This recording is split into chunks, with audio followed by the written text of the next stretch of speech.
você que está acompanhando mais esta edição do AcivaCast, muito obrigado pela sua companhia. Você está no canal da Aciva, da Associação Empresarial de Araranguá e do Extremo Sul Catarinense, aqui no Instagram. Muito obrigado pela sua audiência, muito obrigado pela sua companhia. Fique sempre bem informado sobre tudo aquilo que a Aciva faz pelo desenvolvimento regional, aqui por este canal do YouTube e também através do nosso Instagram, lá no @AcivaAraranguá. O tema do AcivaCast de hoje, os temas mais relevantes, um dos temas que está sendo mais debatidos, né, em todo o país, e não é diferente aqui na nossa região. A gente vai tentar, talvez, pelo menos um pouco, né, tentar traduzir o que é a reforma tributária que iniciou em vigor. A Aciva realizou, ainda no mês de março, um evento com os dois profissionais que estão aqui conosco. A gente já quer começar agradecendo, né, a vocês pela disponibilidade e pela parceria de vir aqui, de tirar algumas dúvidas, de conversar e de tentar trazer um pouquinho de luz para esse tema que é a reforma tributária, que é tão complexa, mas que vai impactar tanto na vida de todos os empresários. Vou começar agradecendo aqui o contador Jandir Pereira do Nascimento. Jandir, seja muito bem-vindo, obrigado, viu, pela disponibilidade. Boa noite, Lucas. Obrigado ao Rodrigo também pela oportunidade de estarmos, como você comentou, dissertando, falando, né, sobre um tema tão relevante que vai impactar nossas empresas, tanto da região sul quanto do Brasil, né? Então, muito obrigado pelo convite, agradeço a Aciva de coração aí por estar podendo os outros clarear algumas coisas aí. Falar um pouquinho sobre isso, né? Advogado Rodrigo Nola, tudo bem? Seja bem-vindo também, muito obrigado pela disponibilidade. Bem. Muito obrigado Aciva, obrigado ao convite, Lucas, eu fico à disposição. Bom, gente, vamos começar do começo. Eu acho assim, quando a gente ouve o termo reforma tributária, a gente tem um grande medo e paira sobre todo mundo uma grande incerteza, né? Sobre o que vai acontecer, sobre como é que vai ser. Muito foi falado que vai fazer isso, que vai fazer aquilo, que vai cobrar menos, que vai cobrar mais, que vai ser mais simples, que vai ser mais burocrático. E a gente, e até tentando como gancho aqui, usar a continuidade da palestra que foi feita aqui na Aciva, vocês colocaram que a reforma já está em vigor. Ainda em caráter experimental, ainda em testes, mas já em vigor. Nesses testes que estão acontecendo, né, nesse praticamente primeiros 3 meses e meio de aplicação da reforma tributária, o que vocês estão percebendo? Eu posso começar, mas eu acho que eu vou começar passando a bola para o contador. Porque na parte jurídica, a gente sabe que foi tudo já... começou com a emenda constitucional que começou a reforma tributária, uma reforma tributária de mais de 50 anos de discussão. Então, as melancias, elas não estão se assentando, elas nem foram colocadas ainda no caminhão, né? Então, o negócio é muito mais sério do que a gente imagina. E depois veio as leis complementares e alguns regulamentos.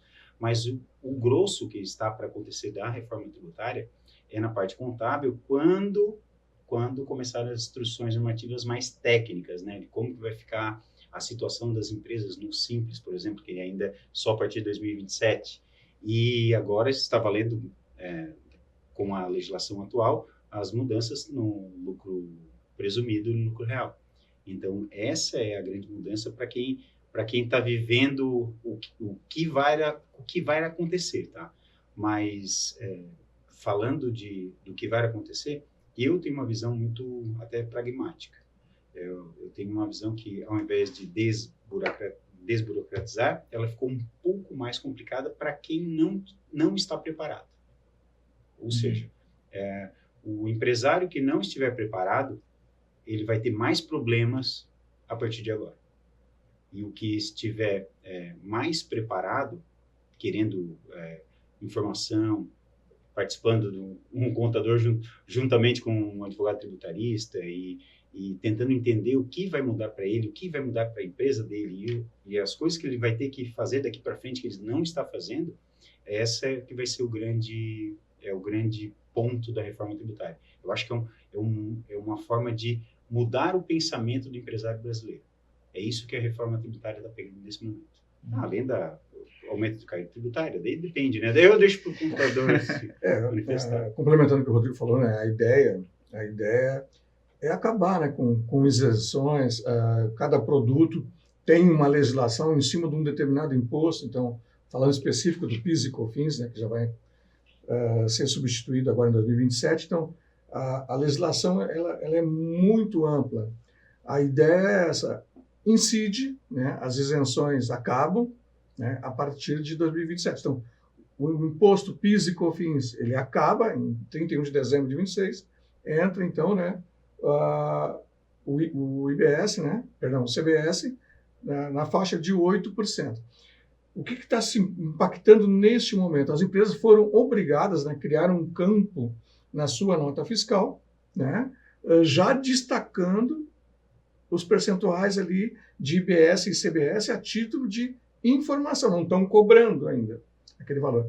Mas o governo quer estimar mais ou menos a arrecadação com base nisso. Já está servindo de base de cálculo e ele já tem uma noção, está lá 0,1, né, somente para fins de informação ao governo. Mas já é uma obrigação obrigatória nas notas fiscais, tanto de serviço quanto de compra e venda. Então, a partir de 26 é um estudo, né? É uma situação que o governo criou para ver mais ou menos o que vai arrecadar e se não vai haver perda ou ganho. Com relação ao que o Rodrigo comentou, é o seguinte, as empresas vão fazer as suas coleções, falando de confecção, ou seu planejamento de venda para 2027. Então, importantíssimo, né, que busque o seu contador, que busque a sua entidade de classe, né, que busque o seu setor que atua, porque às vezes o que serve para um não vai servir para outro, para realmente, antes de formar o seu preço de venda para 2027, né, ter isso bem em conta dessas mudanças que vão acontecer.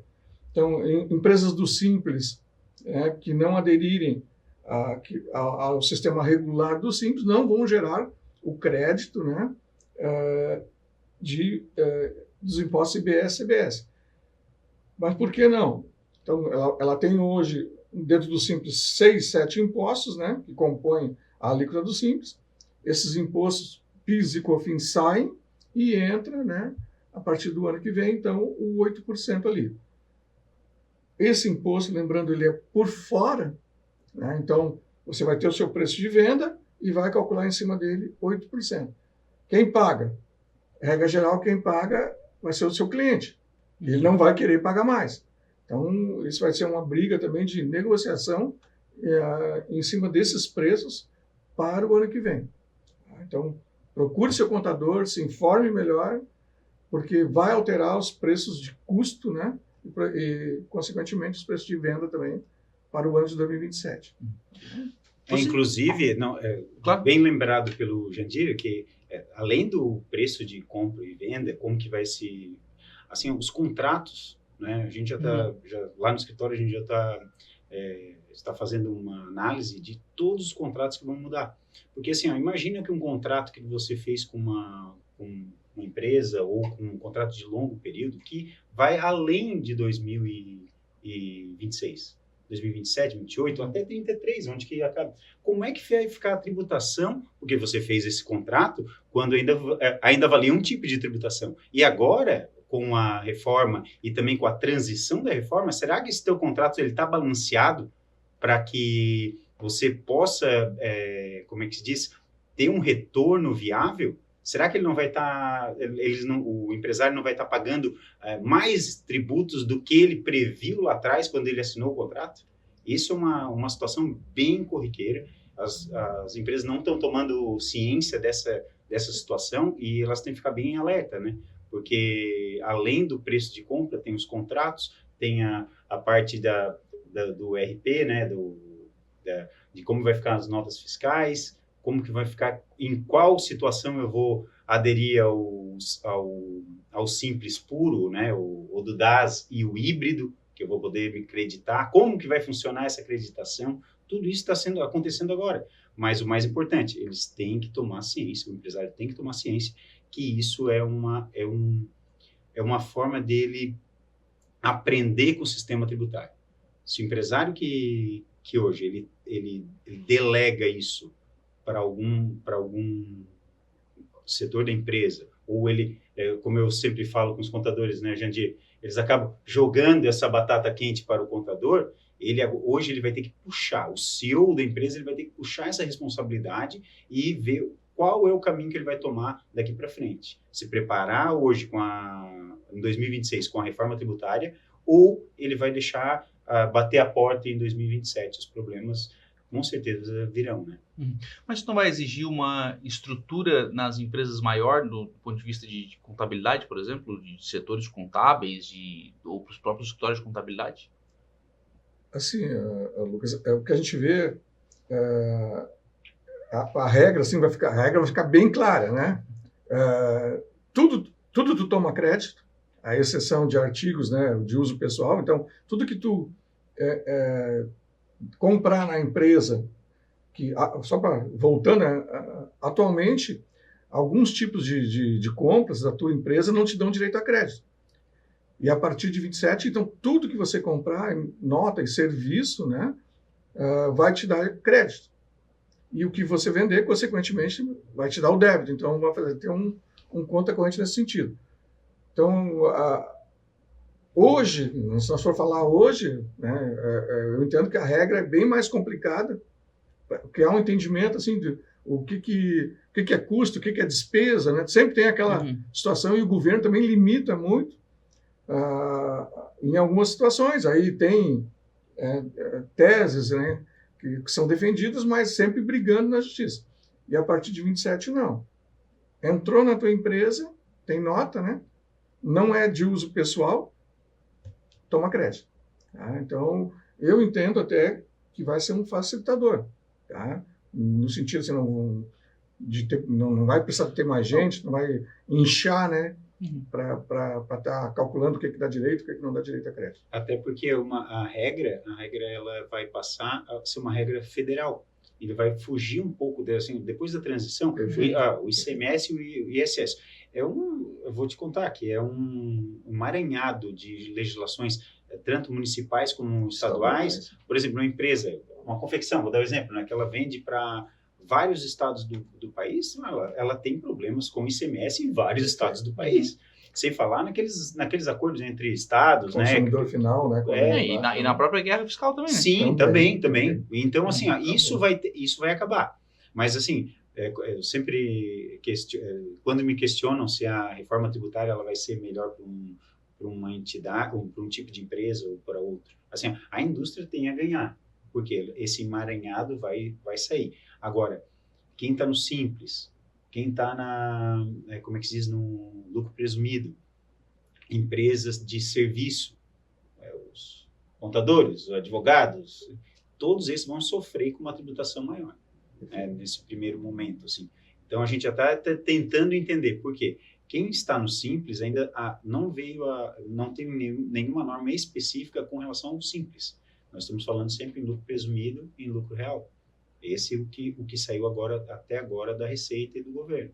A gente está com as leis, com as bases feitas, mas essas bases, elas são a parte geral. Começou na Constituição, foi para as leis complementares, agora temos as leis ordinárias, instruções normativas e assim por diante. Mas não se mexeu nada com o simples neste momento.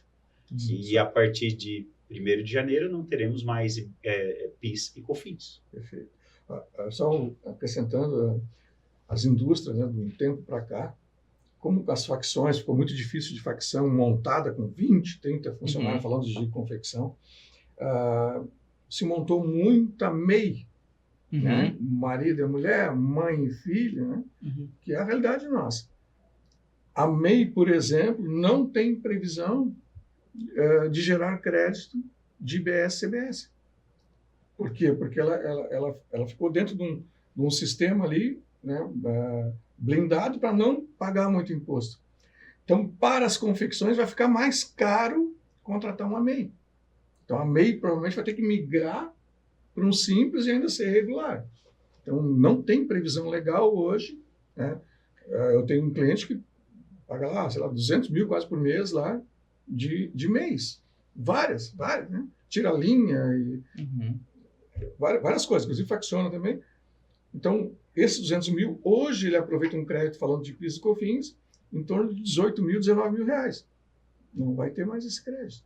Então, impacta no preço dele. Quando eu fiz a pergunta sobre a questão de estrutura dentro das empresas, foi exatamente nesse sentido.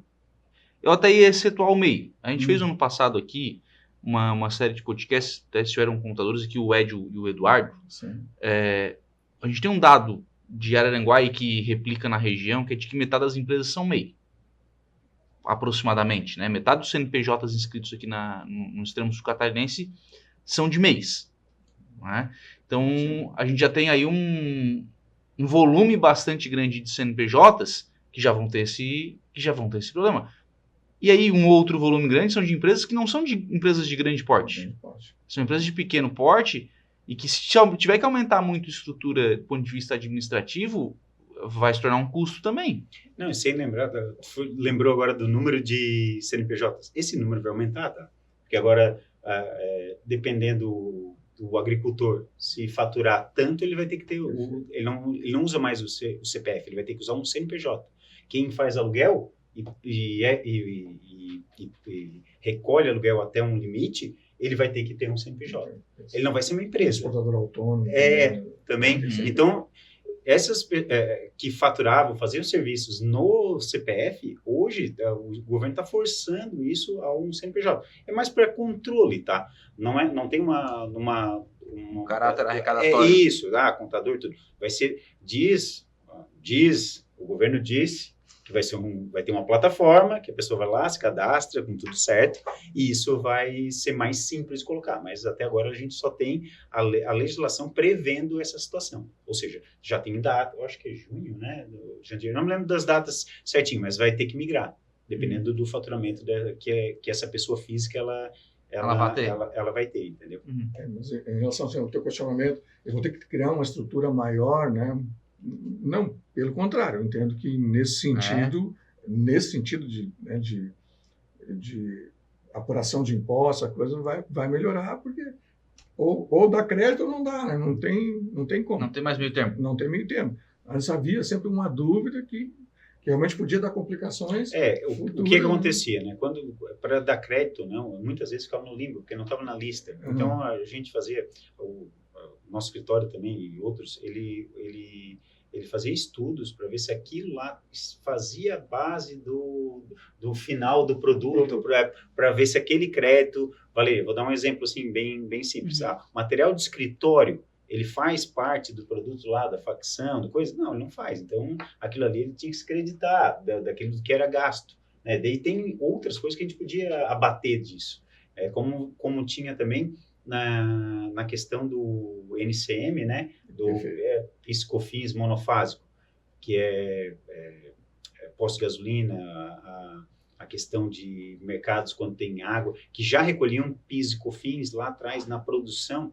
E isso, depois a pessoa tinha que vir ali com o contador, né, olhar NCM por NCM, e aquilo ali ele tinha que descontar no faturamento do Simples, né? E isso agora, com a reforma, isso vai ser mais automático, dentro daquelas regras lá que já foram estabelecidas. A linha de medicamentos não tinha, tem inscrição tributária, tem monofásico, agora caiu, mas dentro da farmácia vendia perfume, daí, então, dentro do mercado, um horizonte assim... O mercado vai entrar farmácia agora também, né? Também, né? Também. Agora vai Lembra daquele clássico, que o bombom não é mais bombom, e sim... o sonho de valsa. É isso daí, é um planejamento tributário para caracterizar a substituição, se tu pode pegar crédito ou não. Para quem não sabe dessa, tá? O sonho de valsa, que era um bombom, passou a ser um wafer, né? Isso mesmo. Porque aí deixava de ser um chocolate e passava a ser um alimento. Mudava o NCM é aquele número que determina cada tipo de produto. De produto no Mercosul, né? Utilizado pelo Mercosul. Mas assim, esses casos aí que você comentou, eu tinha um cliente que fazia moldura e não conseguia concorrer com uma turma de Orleans lá. Isso há muito tempo atrás. Mas por quê? Porque tem o IPI, mais tantos por cento, aí fomos pegar a NCM das molduras lá. Era vareta de madeira. Bem longe, mas o cara ficou anos incomodando o mercado com essa situação. Então, agora essa confusão de monofásico, substituição tributária, isenção, então tudo isso cai. Né? A partir de agora, dá crédito, né?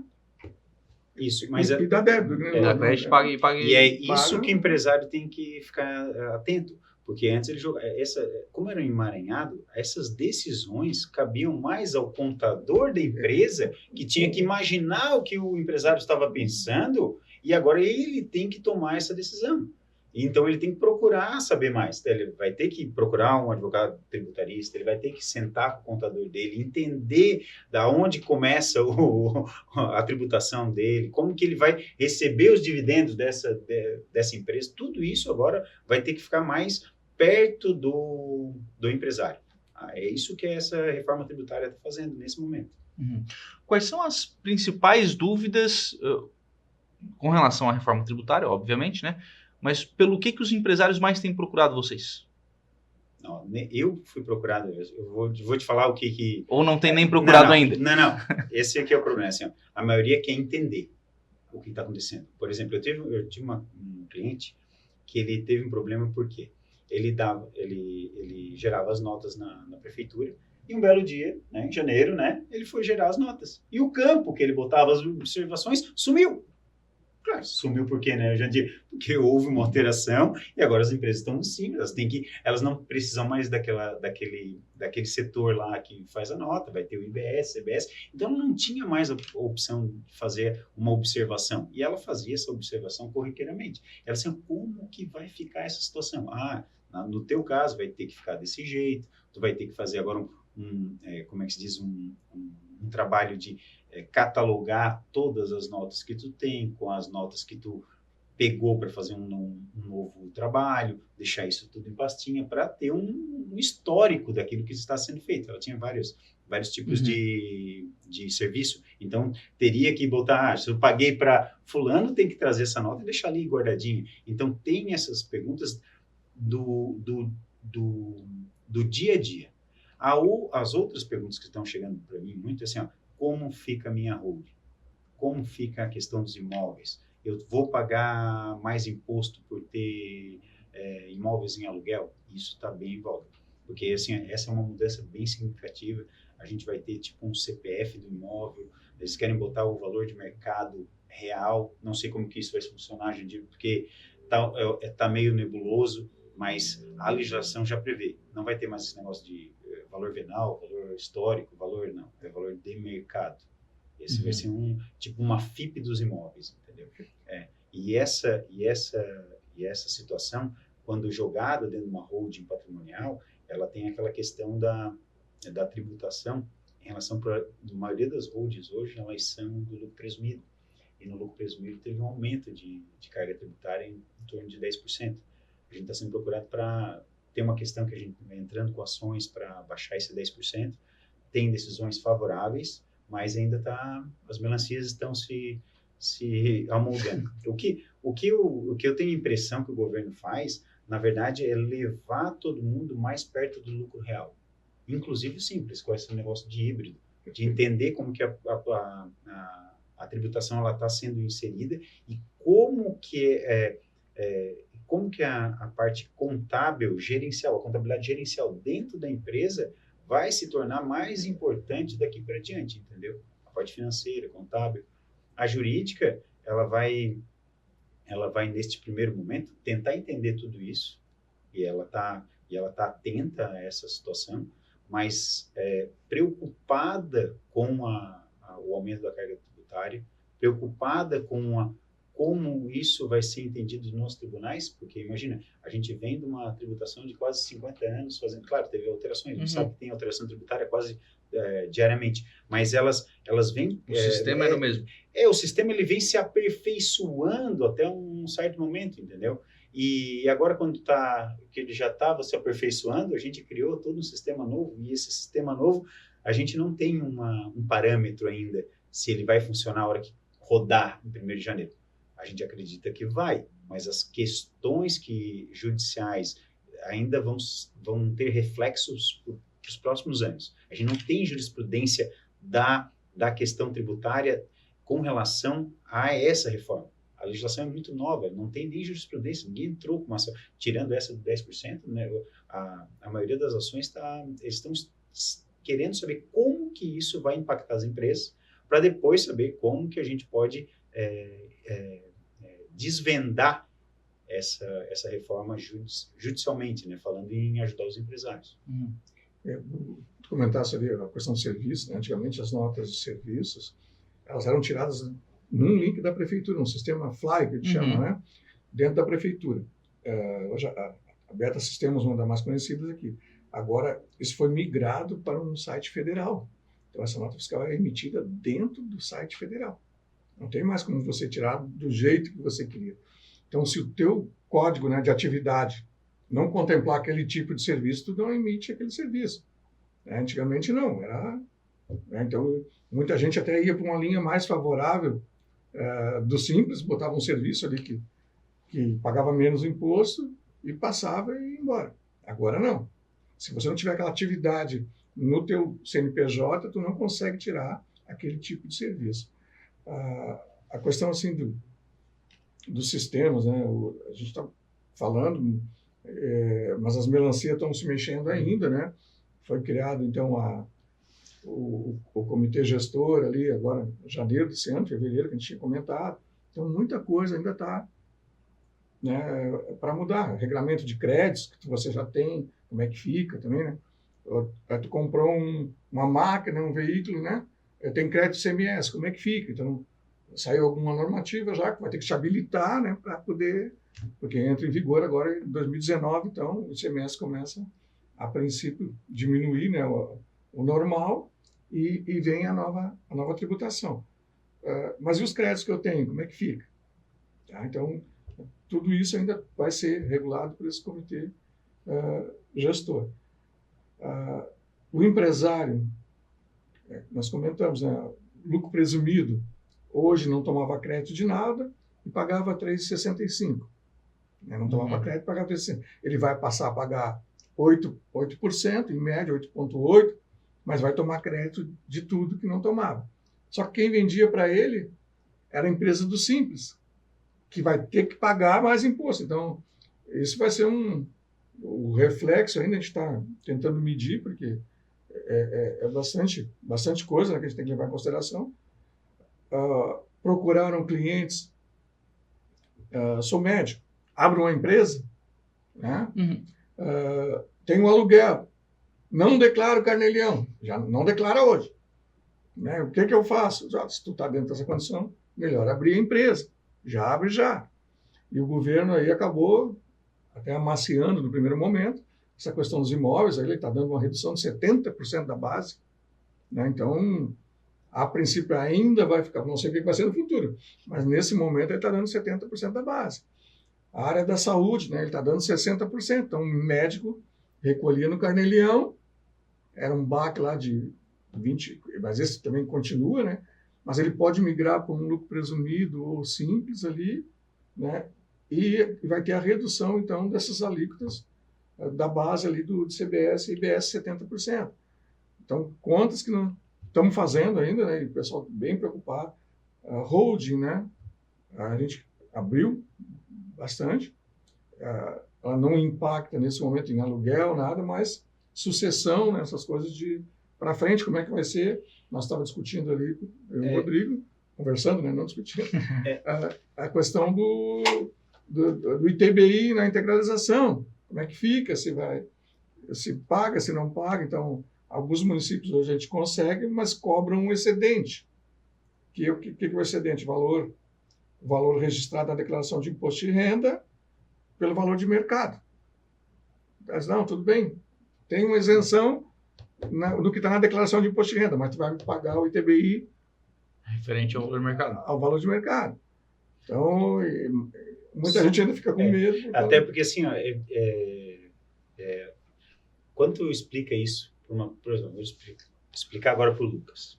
Lucas, sabia que a Constituição Federal, ela isenta a integralização de bens imóveis na empresa? Tu não pode pagar nenhum tributo relativo à integralização de imóveis dentro de uma empresa. Do teu imóvel, né?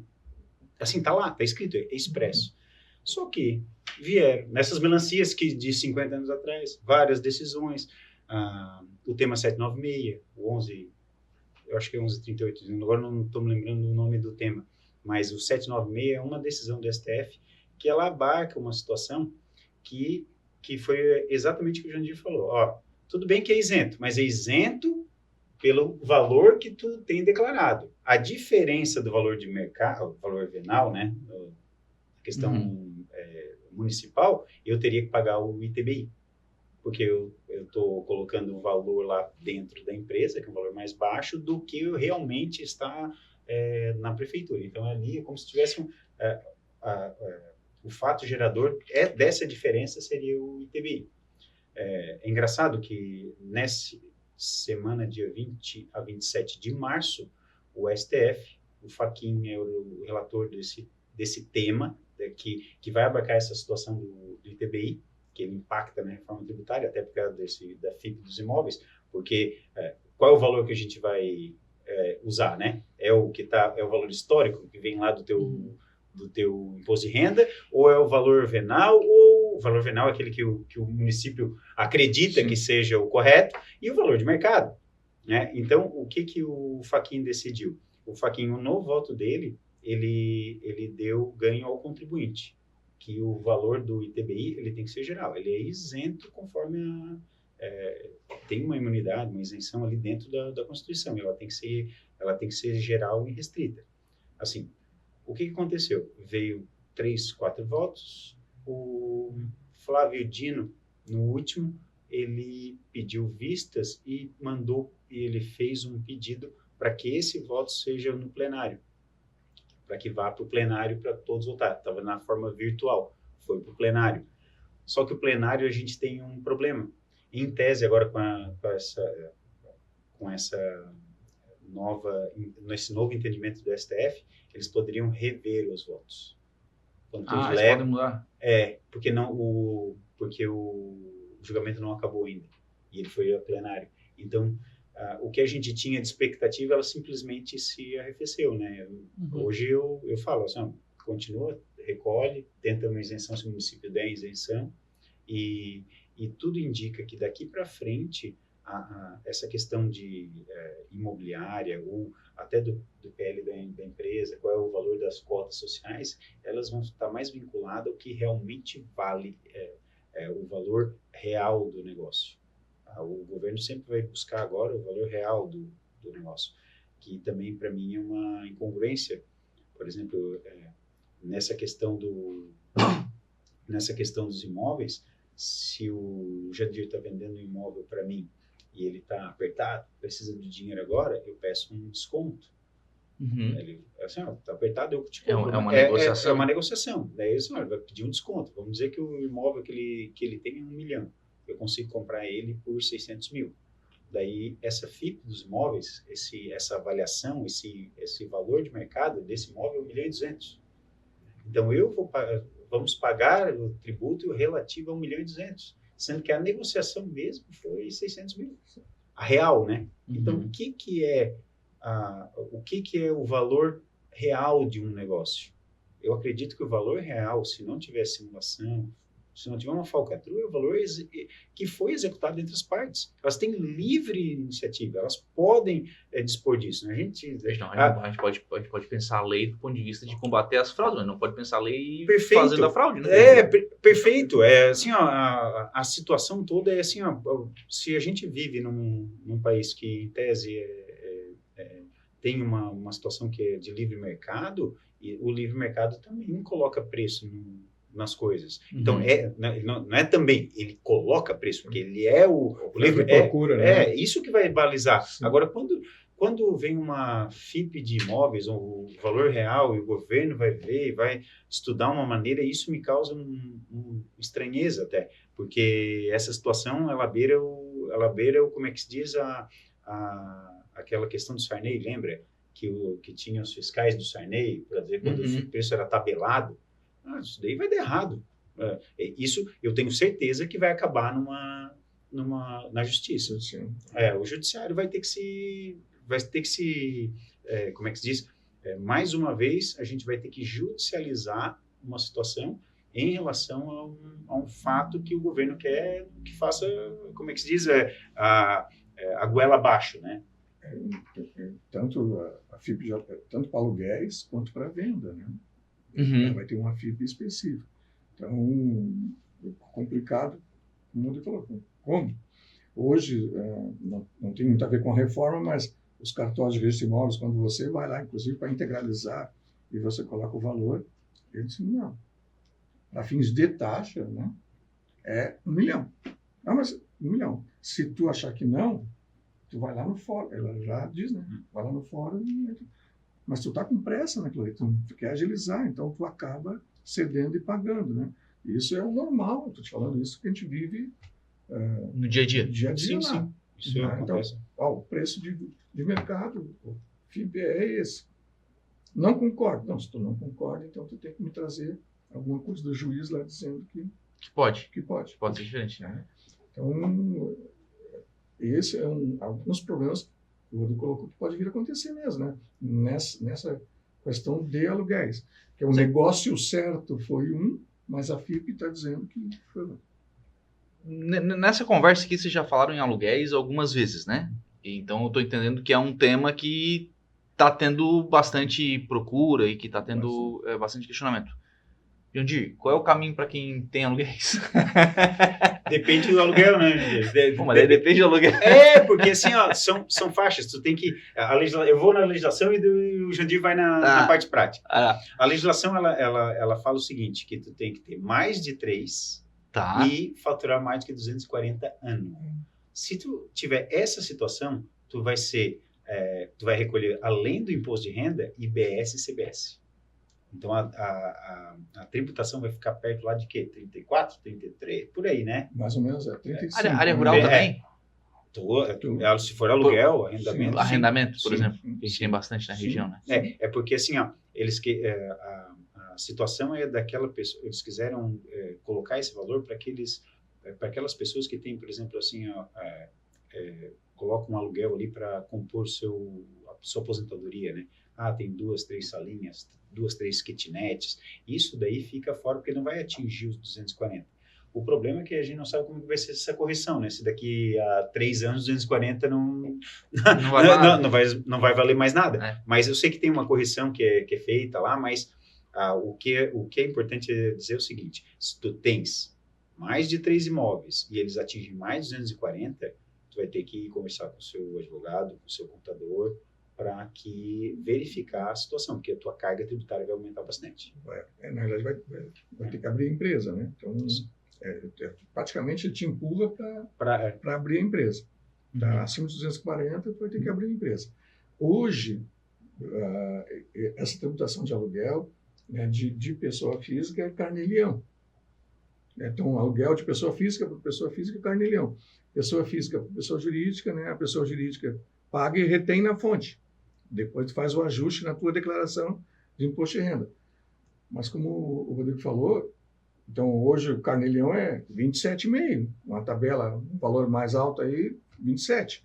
E aí além do 27, né, se tu passa por uma empresa, então tu pode optar pelo lucro presumido e reduzir essa carga tributária.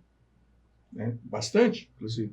Então tu vai pagar na faixa de 11 e um pouquinho. Agora, com mais o IBS e CBS, vai ficar aí uns 18, mais ou menos. O que a gente está prevendo ali no escritório, das que a gente fez, assim, entre 18 e 19, quebrado. Então, não é nada macio. Só que a maioria não paga imposto sobre isso. Não sei a tua realidade ali, mas não pagam. O pessoal tem... Aquele dia aqui, uma menina me abordou ali, nós moramos nos Estados Unidos, pegamos o dinheiro de lá, investimos aqui em aluguel, né?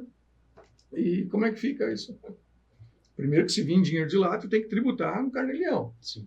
É obrigado a pagar imposto aqui. Se tu pagar lá, né? Porque não há um convênio ali, um acordo, né? Estados Unidos, Itália também é um problema. O pessoal mandou dinheiro para cá, ele entrou no Brasil, 27,5, paga. E aí tu construiu aí apartamentos de aluguel, salas de aluguel e não tem origem daquilo ali, não tem registro. Como é que vai ficar, né? Se eles fizessem o cadastro do imóveis, vai ter que mostrar isso. Até porque agora é obrigatório, eu acho que foi até dezembro, né, de 2025, tu tinha quem tinha contratos de aluguel tinha que ser registrado no cartório. Os contratos de aluguel. Por quê? Porque eles querem...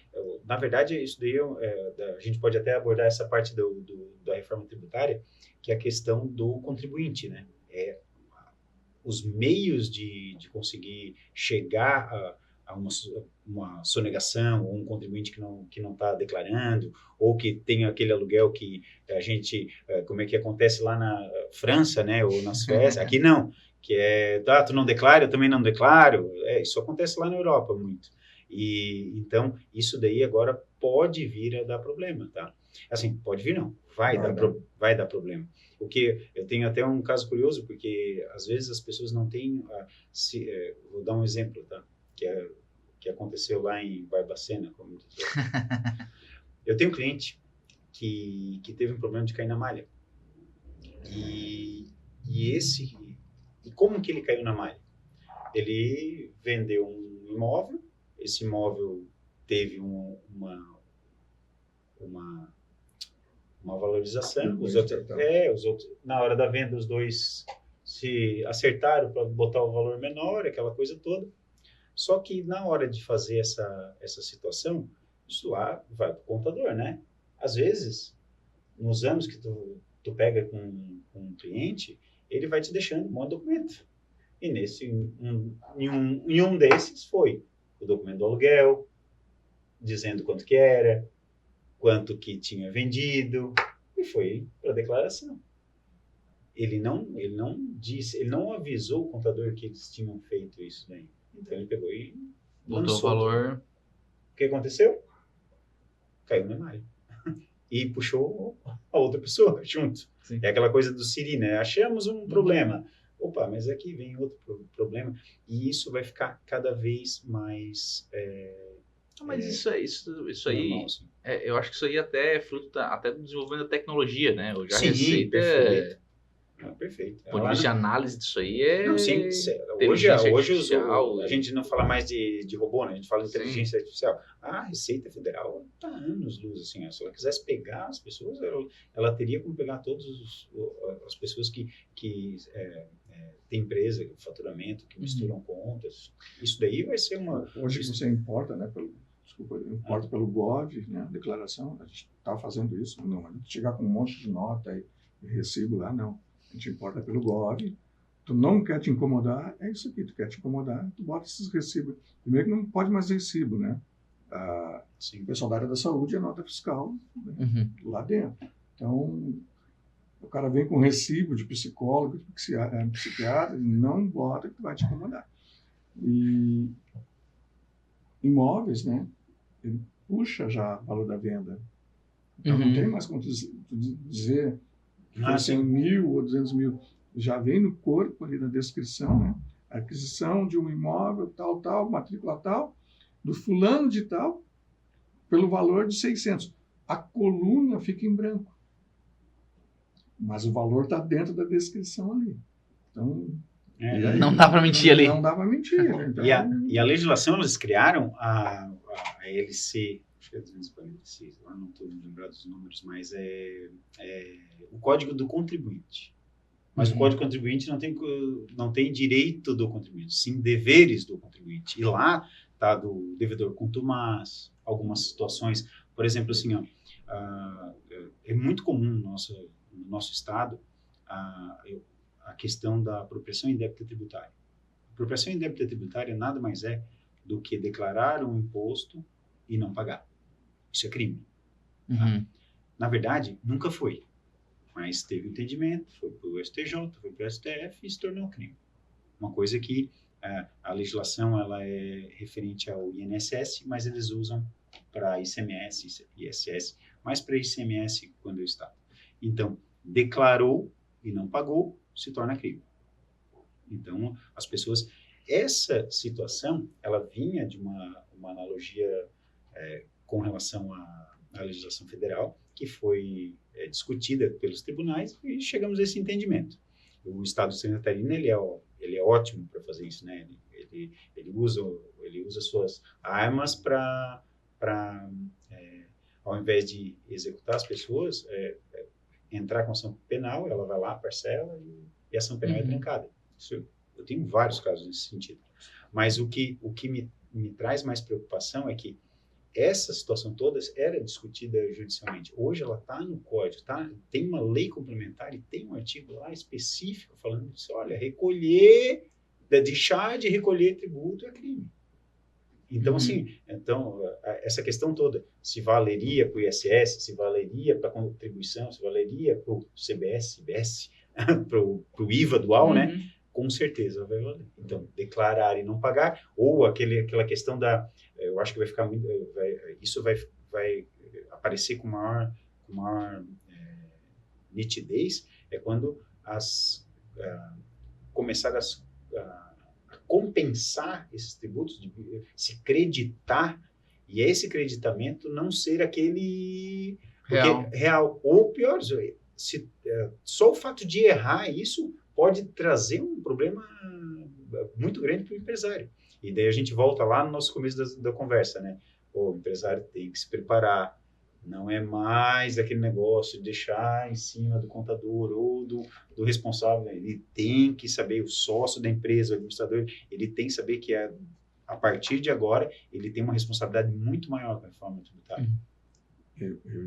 A gente fala em reforma tributária, sempre fala em questão de impostos, mas também mudou outras coisas. Essa devedor contumaz é uma, né? Quer dizer, tu abria uma empresa, fechava, não pagava nada, abria outra, fechava, não pagava nada. Agora não, teu CPF vai ficar marcado, tu não abre mais nenhuma empresa, inclusive fecha a tua.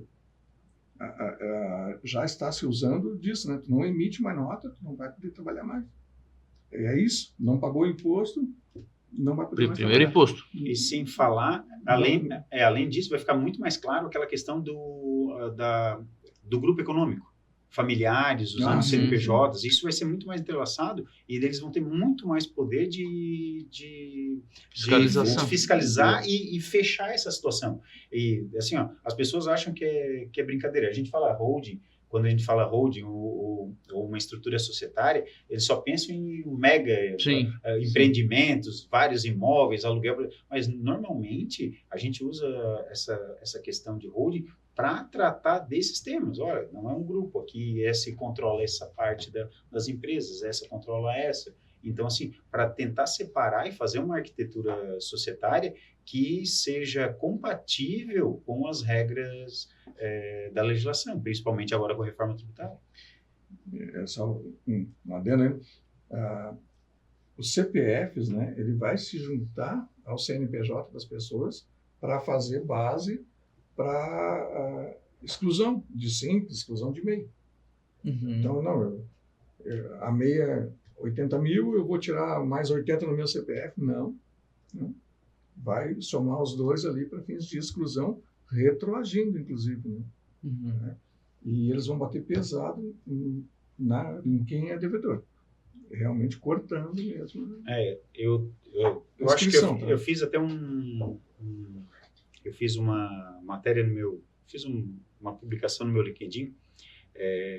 Quando eu comecei a sair da faculdade e comecei a advogar e comecei minha pós-graduação em direito tributário, tinha muito em voga, assim, por exemplo, as pessoas, uma empresa que estava devedora, eles pediam a falência, um credor pedia a falência dessa empresa. Nunca deu certo isso. Nunca deu. Assim, falia por outros motivos, né? Pelo conjunto da obra. Mas quando um devedor entrava para fazer, assim, era difícil ter uma decisão favorável. O Estado tentava também fazer isso. Nunca deu. Mês passado, decisão no STJ. Primeira empresa a ser pedido de falência pelo fisco, deferido. Eu acho, se eu não me engano, é aquela de bolsas, lembra que era Vitor Hugo? E tem mais agora, está pipocando. Tanto que a própria Receita Federal fez uma instrução normativa como que ela deve proceder para fazer o pedido de falência, com base no devedor contumaz.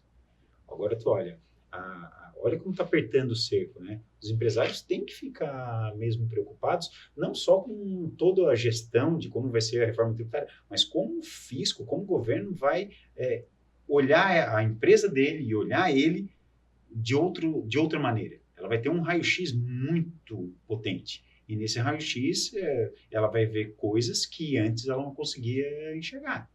Então, a questão toda da reforma tributária é, sim, além toda essa questão de diminuir burocracia, aumentar a carga tributária, que eu bato muito nisso, que para o setor de serviço, é que o empresário vai ter que tomar ciência realmente do que ele está querendo com a empresa dele. Eu sei que o que eu vou pedir agora é praticamente impossível. Mas vou dar 3 pelo menos, não vou pedir só um, vai. 3 principais dicas para o empresário e eu sei que é difícil porque tem setores diferentes, porque tem tributações diferentes, enfim. Mas de forma genérica, 3 principais dicas, o que o cara que não mexeu em nada ainda, o que ele tem que fazer?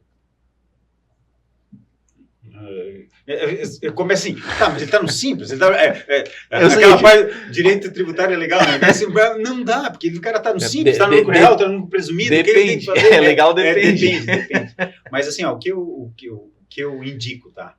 Primeiro, assim, tomar ciência, que eu falei daquela coisa.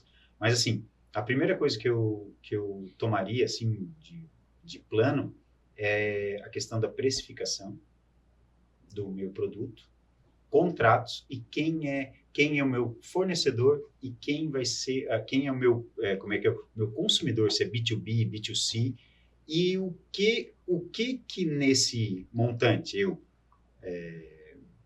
precificando, sabendo para quem eu vou vender, de quem eu vou comprar e os contratos que eu tenho com esses fornecedores ou clientes, se isso está correspondendo com o que vem com a reforma tributária. Para mim, essa seria, assim, as 3 que saltariam na hora. É uma questão mais de gestão, de uma contabilidade, não só a contabilidade normal, mas sim a contabilidade dentro da empresa, né, a gerencial, para que ele entenda se o produto dele está com a precificação certa, se tem contratos vigentes e para quem ele vende e de quem ele compra. Isso tudo ele tem que saber esse ano. Nessa linha, um planejamento tributário, né? Então, conhecer o seu produto, ver dentro da formação do preço ali o que compõe, né? Ver o que vai tomar crédito, né? Ou não tomar crédito. Já falar com seus fornecedores, né? Porque os clientes vão vir falar com ele, com certeza, porque não vão querer aumento, né? De carga. Lembrar que esses impostos eles são por fora, né? Hoje nós temos os impostos por dentro, né? Então ele acaba incidindo sobre o preço final de venda e daqui para frente tu vai ter o teu preço de produto mais o 8,8 até 2027, né? Depois um pouquinho mais. Mas conhecer, conversar com os seus clientes, conversar com os seus fornecedores. A precificação nesse momento é importante porque é um momento que ninguém quer ganhar um aumento, né? Ninguém quer. O teu cliente não vai querer que tu cobre mais por um serviço, né? Sem ter tido, né, uma contrapartida ou alguma coisa nesse sentido. Então, para tu não perca, né, o ideal agora é que tu... Não, esse aqui eu estou comprando sem nota, né? Não existe aqui. Não, tu começa a comprar com nota, a partir de agora. O contador dá meia nota, o advogado dá meia nota, o aluguel é meio aluguel. Estou falando da realidade mesmo. Tem bastante, tá? Porque eu quero ajudar o outro, ele acaba me ajudando, mas então tu tem que medir tudo isso. A conta de energia continua lá no nome ainda do proprietário, não está no teu nome. Então tudo isso vai ter que trazer para dentro para poder calcular bem certinho os teus custos. Os clientes estão simulando? Olha, ainda não, vou te dizer bem sincero, assim, né? Ainda não houve essa preocupação, porque não houve o aperto ainda, né? É janeiro do ano que vem. Eu já fiz 2 simulações já. Nós de lucro presumido. Temos dito, né, que dessas situações que está havendo as mudanças, o pessoal, o que eles comentaram? Que a partir de julho, né, eles querem saber bem certinho disso para lançar a sua precificação. Tá? Então, voltando ainda na representante que não dá nota, muito também, né? Representante que ainda é MEI lá e faz, né? Então, coisas assim que vai ter que mudar, né? No perfil do empresário. Então, eu disse, não, isso aí tudo me dá crédito, né? Quem é que vai dizer isso? É o contador, é o advogado para ele. E nós outros tomar a decisão certa na precificação para não perder uma coleção toda ou toda uma venda em 2027 por conta de preço errado. Simulação, já fez? Olha só, depende. Porque eu fiz assim, ó, nós estamos fazendo estudo de algumas empresas, porque mais no serviço. Tá? Eu ia dizer, o serviço é menos. É na área de serviço. Para entender se passa do lucro presumido para o real imediatamente. Se vai passar esse ano, se vai ficar. Então, a gente está na parte de estudo com relação a como que fica a questão do lucro presumido para o lucro real. Porque a questão de se acreditar é muito forte no lucro real.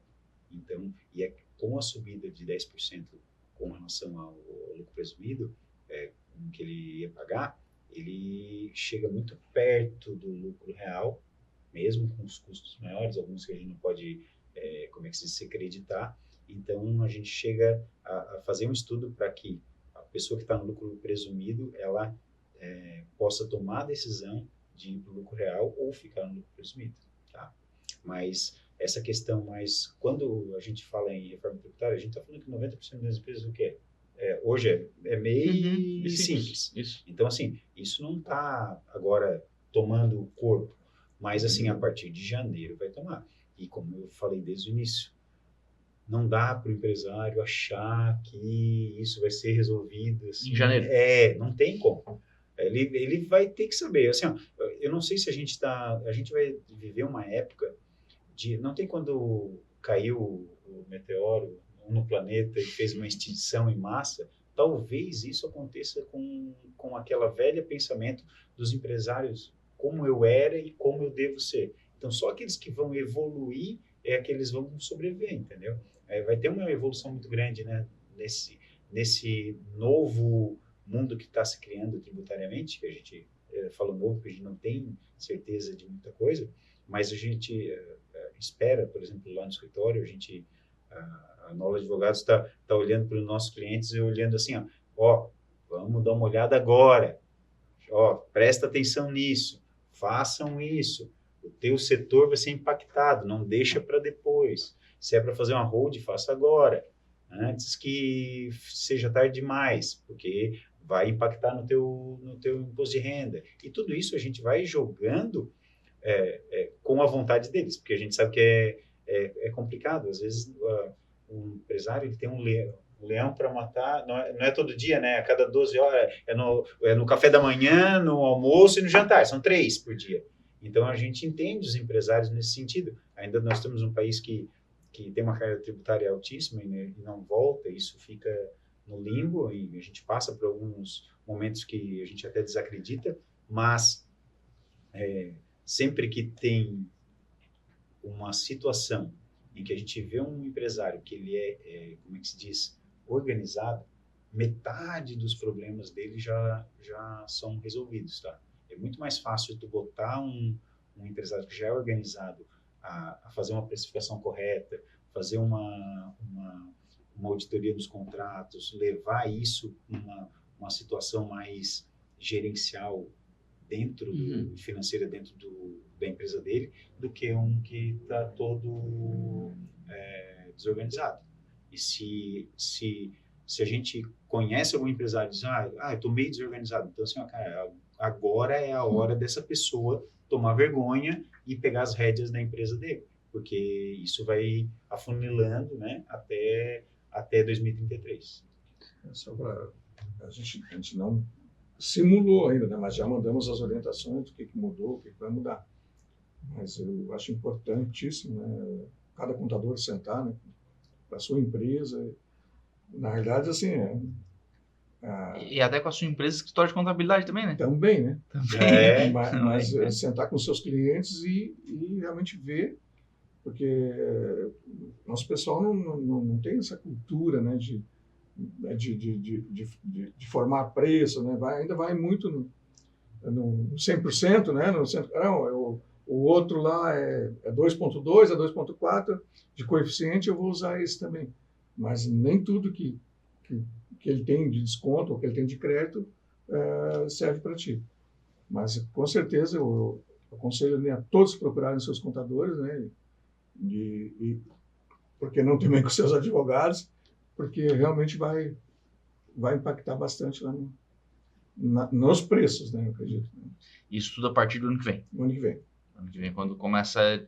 Na verdade, está em vigor, mas em caráter de teste, é isso, Perfeito. né? Como a gente falou, mais para lucro real e lucro presumido, as instruções normativas, o que faz o dia a dia da reforma está mais focado no lucro presumido e lucro real, né? E o Simples está aguardando essa segunda fase, que começa em janeiro. Já está aí. Rodrigo Nolla, obrigado. Um abraço. Muito obrigado. Eu fico à disposição. Lucas, muito obrigado à Siva. E eu fico contente também de passar essas informações para que os empresários também tenham uma visão mais preocupada do que está por vir. Muito obrigado. Jandir Pereira do Nascimento, obrigado também. Muito obrigado, Lucas, à Siva, né, pela oportunidade, ao Rodrigo, por podermos estar falando sobre esse assunto. Me coloco à disposição aí, né? Uma nova rodada, caso queiram aí, né? De repente esperar passar aí umas declarações que temos aí até junho, mas acredito que em julho aí dá para fazer uma, né, inclusive com simulados de custo, de tudo, né? Para pegar um produto com a sua ficha técnica, né? E mostrar os impactos que vai ter ali, como é que vai ficar no ano que vem. Legal. Tá. E a você que acompanha mais essa edição do AssivaCast, muito obrigado pela sua companhia. Lembrando sempre que você está no canal da Assiva, da Associação Empresarial de Araranguá e do Extremo Sul Catarinense, e você fica bem informado sobre tudo aquilo que a Assiva faz pelo desenvolvimento regional, aqui neste canal do YouTube, também no nosso Instagram, no @AssivaAraranguá.